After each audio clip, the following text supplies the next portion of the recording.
A Christmas Matinee. Mrs. M.A.L. Lane. It was the day before Christmas in the year 189. Snow was falling heavily in the streets of Boston, but the crowd of shoppers seemed undiminished. As the storm increased, groups gathered at the corners and in sheltering doorways to wait for belated cars, but the holiday cheer was in the air, and there was no grumbling. Mothers dragging tired children through the slush of the streets, pretty girls hurrying home for the holidays, here and there a harassed-looking man with perhaps a single package which he had taken a whole morning to select. All had the same spirit of tolerant good humor. School Street. School Street, called the conductor of an electric car. A group of young people at the farther end of the car started to their feet. One of them, a young man wearing a heavy fur-trimmed coat, addressed the conductor angrily. "I said, music hall, didn't I?" he demanded. "Now we've got to walk back in the snow because of your stupidity." "Oh, never mind, Frank," one of the girls interposed. "We ought to have been looking at ourselves. 6 of us, and we went by without a thought. It is all Mrs. Derail's fault. She shouldn't have been so entertaining." The young matron dimpled and blushed. "That's charming of you, matey," she said, gathering up her silk skirts as she prepared to step down into the pond before her. "The compliment makes up for the blame. But how it snows." "It doesn't matter. We all have gaiters on," returned Matey Williams, undisturbed. "Fares, please," said the conductor stolidly. Frank Armstrong thrust his gloved hand deep into his pocket with angry vehemence. "There's your money," he said, "and be quick about the change, will you? We've lost time enough." The man counted out the change with stiff, red fingers, closed his lips firmly as if to keep back an obvious rejoinder, rang up the 6 fares with careful accuracy, and gave the signal to go ahead. The car went on into the drifting storm. Armstrong laughed shortly as he rapidly counted the bits of silver lying in his open palm. He turned instinctively, but 2 or 3 cars were already between him and the one he was looking for. "The fellow must be an imbecile," he said, rejoining the group on the crossing. "He's given me back $1.20, and I handed him a dollar bill." "Oh, can't you stop him?" cried Matey Williams, with a backward step into the wet street. The Harvard junior, who was carrying her umbrella, protested. "What's the use, Miss Williams? He'll make it up before he gets to Scollay Square, you may be sure. Those chaps don't lose anything. Why, the other day, I gave 1 a quarter and he went off as cool as you please. 'Where's my change?' said I. 'You gave me a nickel,' said he. 'And there wasn't anybody to swear that I didn't accept myself, and I didn't count?' 'But that doesn't make any difference,' insisted the girl warmly. 'Because one conductor was dishonest, we needn't be. I beg your pardon, Frank, but it does seem to me just stealing.' 'Oh, come along,' said her cousin, with an easy laugh. 'I guess the West End Corporation won't go without their dinners tomorrow. Here, matey, here's the ill-gotten 50 cents. I think you ought to treat us all after the concert. Still, I won't urge you. I wash my hands of all responsibility. But I do wish you hadn't such an unpleasant conscience.' Matey flushed under the sting of his cousinly rudeness, but she went on quietly with the rest. It was evident that any attempt to overtake the car was out of the question. "Did you notice his number, Frank?" she asked, suddenly. "No, I never thought of it," said Frank, stopping short. "However, I probably shouldn't make any complaint if I had. I shall forget all about it tomorrow. I find it's never safe to let the sun go down on my wrath. It's very likely not to be there the next day." "I wasn't thinking of making a complaint," said Matey, but the 2 young men were enjoying the small joke too much to notice what she said. The great doorway of Music Hall was just ahead. In a moment the party were within its friendly shelter, stamping off the snow. The girls were adjusting veils and hats with adroit feminine touches, the pretty chaperone was beaming approval upon them, and the young men were taking off their wet overcoats, when Matey turned again in sudden desperation. "Mr. Harris," she said, rather faintly, for she did not like to make herself disagreeable, "do you suppose that car comes right back from Scollay Square?" "What car?" asked Walter Harris, blankly. "Oh, the one we came in?" "Yes, I suppose it does.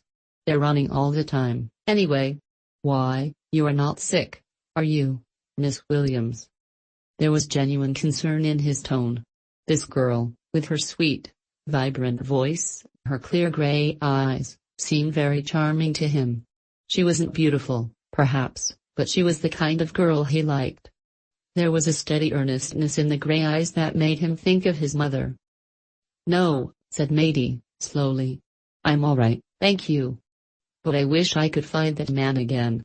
I know sometimes they have to make it up if their accounts are wrong, and I couldn't. We couldn't feel very comfortable." Frank Armstrong interrupted her. "Matey," he said, with the studied calmness with which one speaks to an unreasonable child, "you are perfectly absurd.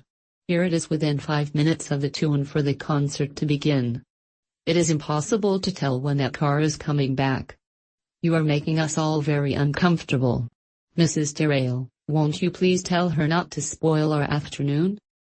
"I think he's right, Matey," said Mrs. Terrell. "It's very nice of you to feel so sorry for the poor man, but he really was very careless. It was all his own fault. And just think how far he made us walk. My feet are quite damp. We ought to go in directly or we shall all take cold, and I'm sure you wouldn't like that, my dear." She led the way as she spoke, the two girls and young Armstrong following. Matey hesitated.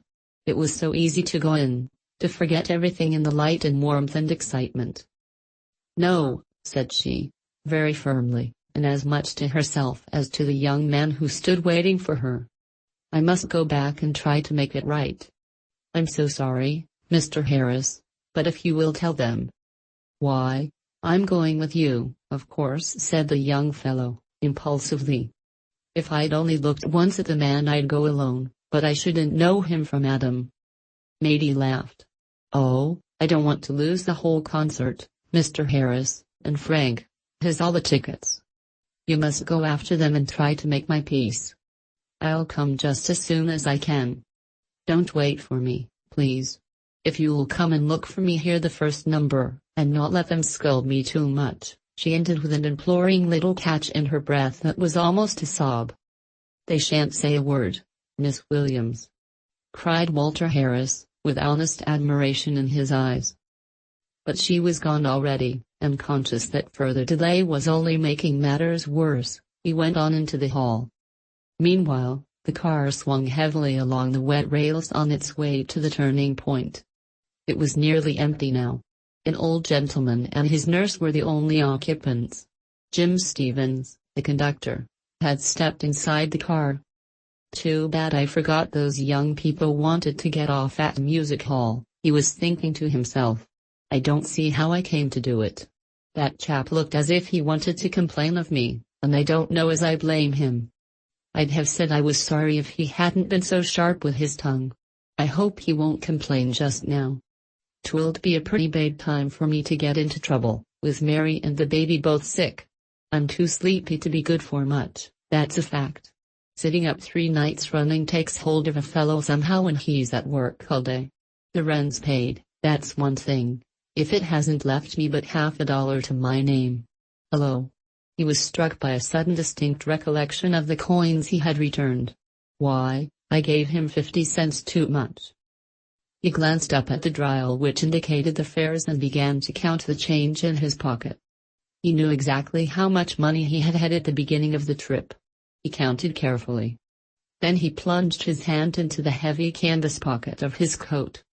Perhaps he had $50 there. No, it was empty. He faced the fact reluctantly. 50 cents short, 10 fares. Gone into the pocket of the young gentleman with the fur collar.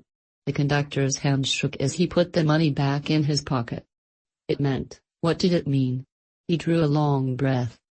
Christmas Eve. A dark dreary little room upstairs in a noisy tenement house. A pale, thin woman on a shabby lounge vainly trying to quiet a fretful child. The child is thin and pale, too, with a hard, racking cough. There is a small fire in the stove, a very small fire, coal is so high. The medicine stands on the shelf. Medicine won't do much good, The doctor had said, "He needs beef and cream." Jim's heart sank at the thought. He could almost hear the baby asking, "Isn't Papa coming soon? Isn't he, Mama?" "Poor little kid," Jim said, softly, under his breath. "And I shan't have a thing to take home to him, nor Mary's violets, either. It'll be the first Christmas that ever happened. I suppose that chap would think it was ridiculous for me to be buying violets. He wouldn't understand what the flowers mean to Mary. Perhaps he didn't notice I gave him too much. That kind don't know how much they have. They just pull it out as if it was newspaper." The conductor went out into the snow to help the nurse, who was assisting the old gentleman to the ground. Then the car swung on again. Jim turned up the collar of his coat about his ears and stamped his feet. There was the florist's shop where he had meant to buy the violets, and the toy shop was just around the corner. A thought flashed across his tired brain. Plenty of men would do it, they do it every day. Nobody ever would be the poorer for it. This car will be crowded going home. I needn't ring in every fare, nobody could tell. But Mary. She wouldn't touch those violets if she knew. And she'd know. I'd have to tell her. I couldn't keep it from her, she's that quick. He jumped off to adjust the trolley with a curious sense of unreality. It couldn't be that he was really going home this Christmas Eve with empty hands. Well, they must all suffer together for his carelessness. It was his own fault, but it was hard. And he was so tired. To his amazement, he found his eyes were blurred as he watched the people crowding into the car. What? Was he going to cry like a baby, he, a great burly man of 30 years? It's no use, he thought. I couldn't do it. The first time I gave Mary violets was the night she said she'd marry me. I told her then I'd do my best to make her proud of me. I guess she wouldn't be very proud of a man who could cheat. She'd rather starve than have a ribbon she couldn't pay for. He rang up a dozen fares with a steady hand. The temptation was over. 6 more strokes, then 9 without a falter. He even imagined the bell rang more distinctly than usual, even encouragingly. The car stopped. Jim flung the door open with a triumphant sweep of his arm. He felt ready to face the world. But the baby, his arm dropped. It was hard. He turned to help the young girl who was waiting at the step. Through the whirling snow he saw her eager face, with a quick recognition lighting the steady eyes, and wondered dimly, as he stood with his hand on the signal strap, where he could have seen her before. He knew immediately. "There was a mistake," she said, with a shy tremor in her voice. "You gave us too much change and here it is." She held out to Jim the piece of silver which had given him such an unhappy quarter of an hour. He took it like one dazed. Would a young lady think he was crazy to care so much about so small a coin? He must say something. "Thank you, miss," he stammered as well as he could. "You see, I thought it was gone, and there's the baby, and it's Christmas Eve, and my wife's sick, and you can't understand." It certainly was not remarkable that she couldn't. "But I do," she said, simply. "I was afraid of that. And I thought perhaps there was a baby, so I brought my Christmas present for her," and something else dropped into Jim's cold hand. "What you waiting for?" shouted the motorman from the front platform. The girl had disappeared in the snow.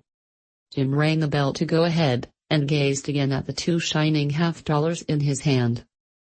"I didn't have a chance to tell her," he explained to his wife late in the evening, as he sat in a tiny rocking chair several sizes too small for him, "that the baby wasn't her at all, though if I thought he'd grow up into such a lovely one as she is, I don't know but I almost wish he was." "Poor Jim," said Mary, with a little laugh as she put up her hand to stroke his rough cheek. "I guess you're tired.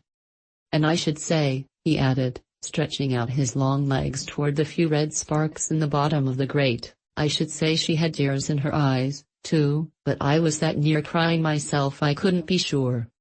The little room was sweet with the odor of English violets. Asleep in the bed lay the boy, a toy horse clasped close to his breast. "Bless her heart," said Mary, softly. "Well, Miss Williams," said Walter Harris, as he sprang to meet a snow-covered figure coming swiftly along the sidewalk. "I can see that you found him. You have lost the first number, But they won't scold you, not this time. The girl turned a radiant face upon him. Thank you, she said, shaking the snowy crystals from her skirt. I don't care now if they do. I should have lost more than that if I had stayed.